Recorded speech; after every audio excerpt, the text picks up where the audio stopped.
இலே தங்கம், என்னன்னா ஒரு கடையில் போய் ஒரு ஜாமான் வாங்குதோம்னா அந்த கடைக்காரன் நிர்ணயம் பண்ண விலை தான் சாத்தியமாகுது. கடைக்கு போய் உரம் வாங்குதோம்னா உரத்தோட நிர்ணயம் அந்த கம்பெனி உருவாக்குது. கடையில் அவன் லாபத்தை வச்சு விற்கான், அவன் நிர்ணயம் பண்ணிக்கிட்டுதான். ஒரு பூச்சி மருந்து வாங்குதோமா அந்த ரேட்டு அந்த கம்பெனி உருவாகுது.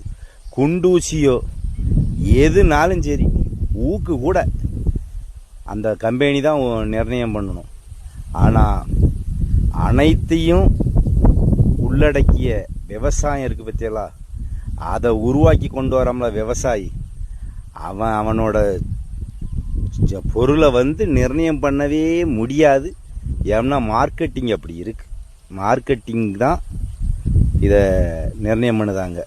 விவசாயி ஒரு காலம் நிர்ணயம் பண்ண முடியாது. இதுக்கு எந்த அரசாங்கமும் இதுக்கு சப்போர்ட்டும் பண்ணல, ஒரு விலையை நிர்ணயம் பண்ணவும் செய்யலை. இப்படி தான் வாழ்வாதாரம் போய்கிட்டே இருக்குது. விவசாயிகள் பூரா கடனாளி ஆகிட்டு இருக்கான். அங்கே பாருங்கள், பச்சை பசேன்னு எப்படி இருக்குது பாருங்கள் நம்மளோட விவசாயம் எப்படி இருக்குது.